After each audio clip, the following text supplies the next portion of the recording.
बड़ी तवज्जो तलब है बात सुनने की। ये पूरी गुफ्तगू का महासिल और मगज है। हजरत मुजद्दिद अलसानी रहमतुल्लाह तआला ने अपने एक मुरीद की तरबियत फरमाई और तरबियत फरमा के उसे फरमाया कि जाओ और फलां इलाके में रुश्द व हिदायत का काम करो।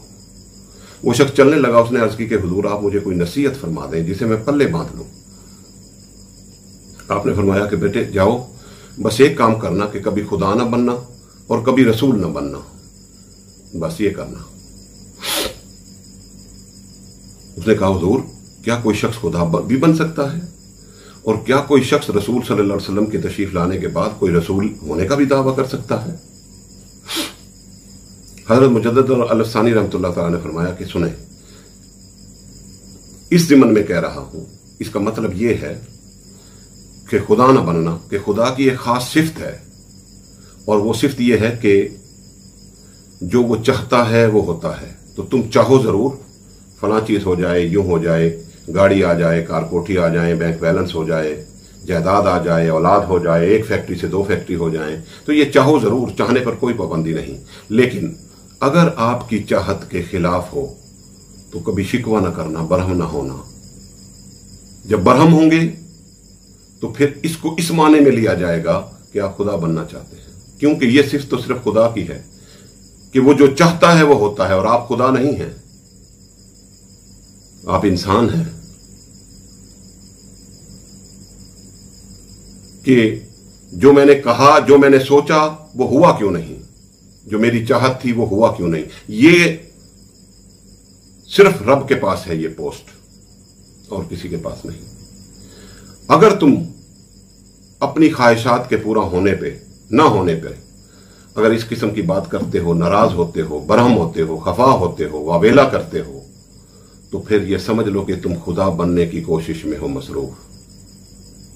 इसलिए कह रहा हूं कि खुदा ना बनना। और इसी तरह रसूल ना बनना, रसूल की भी एक खास सिफ्त है जो किसी के पास नहीं। जिस तरह रब की एक खास सिफ्त थी कि जो चाहता है वो होता है, ये किसी के पास नहीं, अंबिया में से किसी के पास नहीं। इसी तरह रसूल की एक खास सिफ्त है जो किसी के पास नहीं, सहाबा कराम के पास भी नहीं, अहले बैत अतहार के पास भी नहीं। वो सिर्फ ये है कि जो उसकी बात ना माने वो काफिर, जो रसूल की बात ना माने वो काफिर। आप अपना मुद्दा, अपना मकसद, अपनी तहकीक, अपनी सोच, अपना मसलक ये जरूर लोगों के सामने रखें, आपका हक है। लेकिन अगर कोई आपके मसलक से इख्तलाफ करे तो बरहम ना हो, नाराज ना हो, खफा ना हो कि मेरी बात थी, मेरी सोच थी, मेरी तहकीक थी, मेरा मसलक था, माना क्यों नहीं गया। ये ना करें। अगर ये करेंगे और इस बेस पर किसी को काफिर, मुर्तद और बेईमान बनाएंगे तो फिर यूं समझा जाएगा कि आप रसूल बनना चाहते हैं, क्योंकि ये रसूल के पास है ये सिफ्त कि वो कुफर की मोहर लगा सकते हैं। जो उसकी बात ना माने, जो उसकी तहकीक को ना माने, जो उसकी सोच को ना माने, जो उसके मसलक और मजहब को ना माने, जो उसके दीन को ना माने, ये रसूल के पास पोस्ट है। ये सहाबा कराम रिजवानुल्लाह ताला अलैहि अजमईन के पास और अहले बैत अतहार के पास भी नहीं थी। और उसकी दलील ये देख लें आप कि कितना बड़ा इख्तलाफ हुआ मौला अली करमल्लाहु वजहुल करीम के दरमियान और हजरत अमीर माविया रजी अल्लाह ताला अन्हु के दरमियान कितना बड़ा शदीद इख्तलाफ हुआ, जंगें हुई, लेकिन कभी किसी ने किसी को काफिर नहीं कहा। ये सहाबा कराम के दरमियान इख्तलाफात होते रहते थे, लेकिन कभी किसी ने किसी को काफिर नहीं कहा। उन्हें पता था कि ये मोहर हमारे पास नहीं है। पता नहीं, मुझे समझ नहीं आती कि आज के मौलवी के पास ये कुफर के फतवे की मोहर कहां से आ गई। और जिसने इख्तलाफ किया उसी के ऊपर वो मोहर चल गई और वो मोहर लगा दी गई कि तू काफिर। दूसरे मसलक वालों ने दूसरे के ऊपर लगा दी कि तू मुशरिक। हाय अफसोस, उम्मत के अंदर क्या हो रहा है। मेरे आका ने क्या फरमाया था।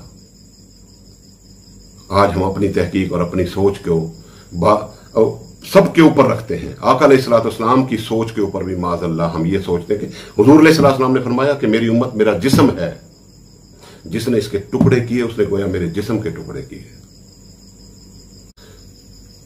एक चीज का अच्छी तरह ये जहन में बिठा लें, ये चीज कि किसी की नजर का ऑपरेशन तो किया जा सकता है, लेकिन नजरिए का नहीं। नजर तो आप तब्दील कर लेंगे, लेकिन नजरिए की बात ये आप चेंज नहीं कर सकेंगे। हां, जिस पे खुदा चाहता है तो उसके नजरियात भी चेंज हो जाते हैं। कोई ऐसा कोई तासीर वाला बंदा जिसकी जबान में तासीर हो, जो हिकमत से पुरगुफ्तगू करे, मोहब्बत के साथ करे, एतदाल के साथ करे, तो फिर नजरिए बदले जाएंगे। ये जहन रहे। बरेलवी हैं, देवबंदी हैं, अहले हदीस हैं, जो भी हैं, अगर अपने अपने मसलक के साथ हम सच्चे हैं तो फिर हुजूर के अखलाक को अपनाना होगा। अगर हम अपने अपने मसालिक के साथ सच्चे हैं तो अफसोस तो यह है कि हम अपने मसलक के साथ भी सच्चे नहीं, क्योंकि मसलक के साथ सच्चाई भी इस चीज की यह भी दलील है कि किसी से बात करेगा तो प्यार से करेगा कि मैंने इसको अपने मसलक पर लाना है। हमारे अंदर तो वो भी नहीं। आलिम कौन होता है? याद रखना, ये दो पहचान आपको दे देता हूं।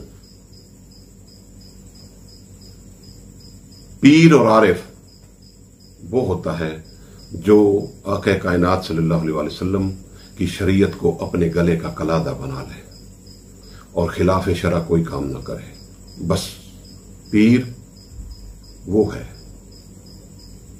अल्लाह का वली वो है। ये जहन नशीन कर लें। और जो मेरे आका सल्लल्लाहु अलैहि वसल्लम की शरीयत के खिलाफ काम करता है वो कोई पीर नहीं है। एक चीज ये जहन में रखें।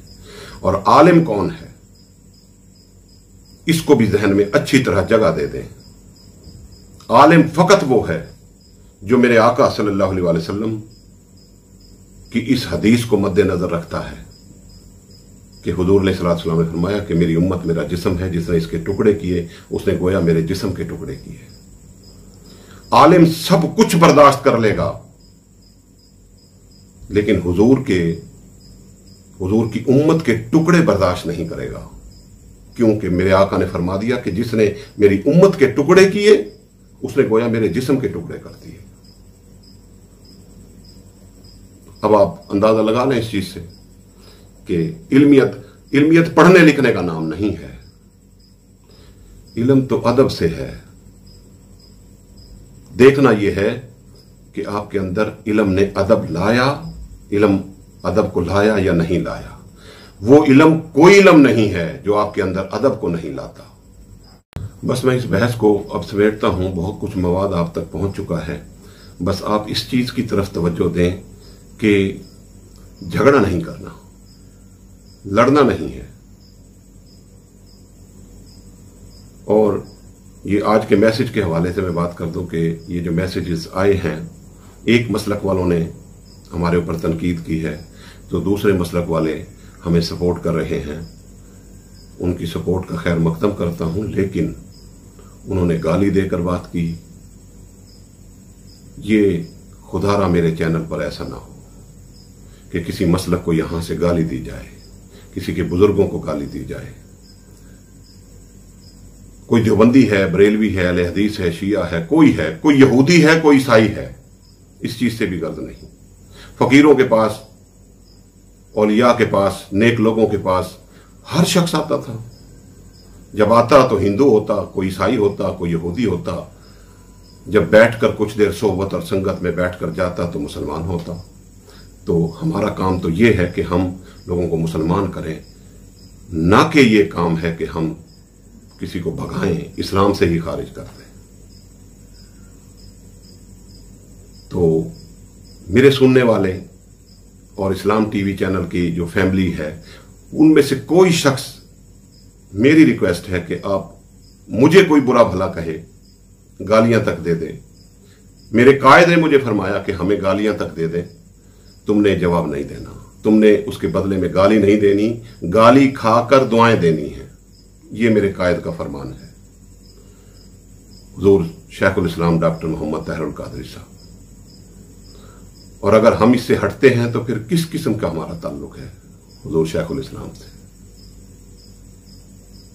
بس کوئی گالی دے، اختلاف کرے، گالی دے، ہم اسے دعائیں دیں. اس چیز کو اپنا لیں دوستو، اس میں خیر ہے، اس میں خیر ہے. کبھی تو اس کو خیال آئے گا. پھر اللہ رب العزت ہمارے حال پہ لطف و کرم فرمائے اور ہمیں دین کی صحیح فہم و فراست عطا فرمائے. انشاءاللہ کل تک اگلے آنے والے جو پروگرام ہوں گے اس کی لسٹ انشاءاللہ جاری کر دی جائے گی. جو سیریز آئیں گی اس کی کچھ جاری کر دی جائیں گی. اللہ رب العزت ہمارے حال پہ لطف و کرم فرمائے. وما علینا الا البلاغ.